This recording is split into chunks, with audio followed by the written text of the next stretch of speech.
bulchiisa naannoo Amaaraa godina Walloo Kibbaa magaalaa Kombolcha keessatti addi bilisummaa uummata Tigraay siviilota walitti qabuun fixe jechuun mootummaan Itoophiyaa ibsee jira.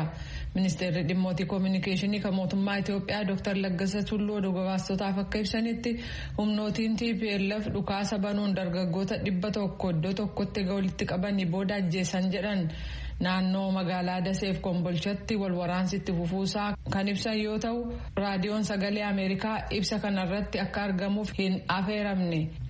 Dhaabbati ittisa balaa kan Itoophiyaa uummata naannoolee wal waraansi keessatti gaggeeffamuu fi manaaf qe'ee irraa godaansi jirutti gargaarsa tattamaa raabsuutti fufuusaa beeksisee jira. Kunis bulchiisa naannoo Amaaraa, Afaarii fi Tigraay keessatti ta'uun ibsameera. Mootummaan uummata walitti bu'iinsaa fi balaa uumamaan rakkataa jiraniif ilaalcha akka itti kennu Izemaan ibsa baaseen hubachiisee jira. Addi bilisummaa uummata Tigraayiif waraanni bilisummaa Oromoo magaalaalee hanga tokko qabachuu isaanii kasabaa himaaleen biyya alaa gabaasanillee torbanuma dabarsine kana keessa ture. Muummichi ministeeraa Itoophiyaa lammiiwwan biyyattii humnootii diina ta'an kan TPLF kanneen magaalaa ijoo daandii guddaa Finfinneetti geessu qabatanii jiranitti duuluuf tattaaffii godhamu akka dabalan gaafatan. Lammiiwwan dhalattoota Tigraay ta'an mana hidhaatti naquuf sochiin haaraan jalqabamee jira.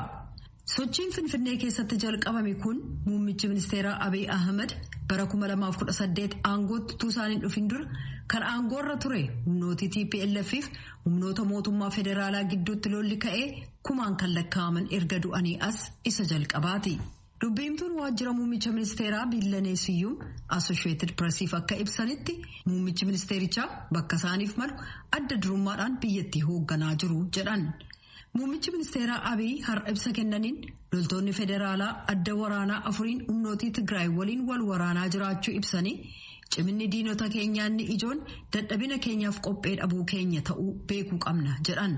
Kanneen nu gidduu jiraniif diinaa hojjetan itti dhiyeenyaan hordofuu qabna jedhaniiru. Marsaa haaraa kan dhalattoota Tigraay to'annaa jala oolchu wixata har'aa Finfinnee keessatti jalqabeera. Dubbiimaan mootummaa Laggasa Tulluu ibsa kennaniin akka jedhanitti kanneen mootummaan amma dadhabee jira humnoonni Tigraay dhufaa jiru jedhan of eeggachuu qabu jechuun akeekkachiisan. Kaan gammachuu isaanii mul'isuuf gara mana sirba halkanii dhaqanii jiran mootummaan kanneen akkasiirratti tarkaanfii ni fudhata jedhan.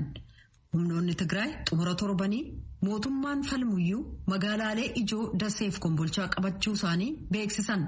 Laggasan akka jedhanitti humnoonni Tigraay halkan idaa Kombolchaa keessatti dargaggoota 100 ol fixan.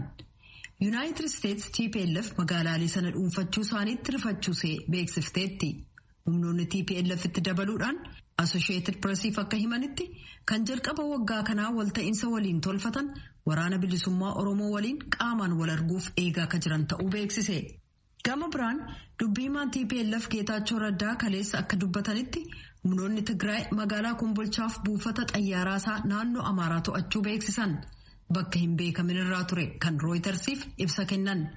Dilbata galgal riphxe loltoonni naannoo guddicha Oromiyaa irraa ta'an akka jedhanitti Kombolchaarraa gara kibbaatti fageenyi kiiloomeetira 53 irratti kan argamu magaalaa Kamisee qabachuu isaanii beeksisan. Magaalaan kun daandii guddaa gara Finfinneetti geessurra jira. Dubbiimaan waraana bilisummaa Oromoo Odaa Tarbee akka jedhanitti gareen isaanii kan Finfinnee irraa fageenya kiiloomeetira 325 irratti argamtu Kamisee to'achuu isaaniif humnoota mootummaa waliin wal waraanaa akka turan dubbatan.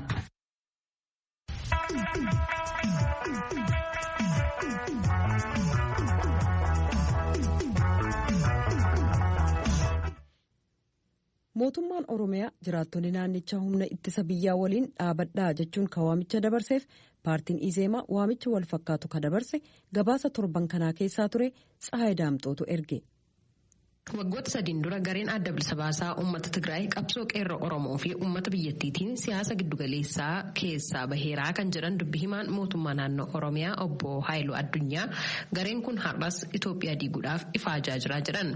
Kanaaf qeerroof qarreen Oromoo jiraattonni naannoo Oromiyaa waan qabanii fi kallattii hundaan raayyaa ittisaa cina dhaabbachuu qabu jechuun ibsaniiru. Obbo Haayiluu Addunyaa dubbi himaan mootummaa naannoo Oromiyaa. Mootummaan itti fufiinsa biyya keenyaa mirkaneessuudhaaf waraana juuntaan birmadummaa biyya keenyaa irratti fi tokkummaa biyya keenyaa irratti diiguudhaaf geggeessaa jiru qolachuudhaaf uummanni Oromoo lukkuudhaan hanga lubbuutti wareegama kaffalee injifannoo argate kana mootummaan naannoo Oromiyaas akkuma kaleessa juuntaa giddugaleessa siyaasa biyyattii irraa buqqise ajjeechaa isaarrattis awwaala isaarrattis hirmaannaa ho'aa akka taasisuu fi kanas akka milkeessuuf waan qabu hundaan meeshaa qabu hundaan qabeenya qabu hundaan bilisummaa argate kana eeggachuu qabaa kan jedhu irratti kan fuulleffatedha. Gareen adda bilisa baasaa uummata Tigraay Itoophiyaa diiguudhaaf imalaa jira kan jedhan obbo Haayiluun uummanni naannoo Oromiyaa kanaan duras deeggarsa barbaachisu raayyaa ittisa Itoophiyaatiif gochaa tureera jechuudhaan bakka jirutti hawaasni nageenya ofiif qeesaa eeguudhaaf qindoominaan hojjechuu qaba jechuudhaanis eeraniiru. Gaachana sirnaa jenneef ganda hundumaatti uummata leenjifnee uummata kumaatamaan lakkaa'amu ganda tokko keessaa sadarkaa nama 500tti leenjifnee jechaadha. Gaachana sirnaa jenneetu namni akkamitti akka ofittisu odeeffannoo akkamitti akka walii dabarsu qaamolee nageenyaa wajjiniin akkamitti akka hiriiru kan jedhu hunda leenjifnee hojiitti bobbaafnee jira waan ta'eef caasaadhuma sanaan namni isaa qe'eesaa naannoo isaa akka eeggatus qaamolee nageenyaa wajjiniinis immoo hariiroo gaarii akkaataan itti qabaatu diriirsinee hojjechaa jirra. Ammas bifuma sanaan qe'eesaa akka eegu naannoo isaa akka eegu fuula haaraa akka to'atu. Paartiin Izeemaa gama isaatiin waamicha mootummaan naannoo Oromiyaa uummata naannichaatiif taasise fudhachuun deeggartoonni miseensonnii fi hooggansi paartichaa kan naannoo Oromiyaa keessa jiran waamicha kanaaf deebii madaalu ni kennu jechuudhaan ibseera. Obbo Naatnaa'el Fallaqee hoogganaa sabquunnamtii paartichaati. እያደረገ ያለው እንቅስቃሴ የሀገራችንን ሕልውና አደጋ ውስጥ የከተተበት እና ከፍተኛ ደረጃ ላይ የደረሰበት ወቅት ላይ ነው የምንገኘው። አቡት ሶቺኒ ታሲሳ ጅሩ ብርመዱማ ኢትዮጵያ ረኮ ሀማ ኬሰ ከንገልችዳ ከናፍ አመለሉ ጌጌፈማ ጅሩ ናኖ አማራፍ አፋሪtti haa ta'u malee rakkoon amma keessa seenamee jiru guutummaa Itoophiyaa irratti waan ta'eef waan hunda dursi kennamee fi birmadummaan biyyattii kabajamuu qaba. Kanaaf ibsi mootummaan naannoo Oromiyaa baasee kan yeroo isaa eeggatedha jennee amanna. Nutis deeggartoota miseensotaaf hooggantoota keenya hundaaf ergaan nuti dabarsineef haala amma keessa jirruun dursa biyya keenyaaf kennuu qabnaa. Adda durummaan hiriiruu qabnaa kan jedhudha.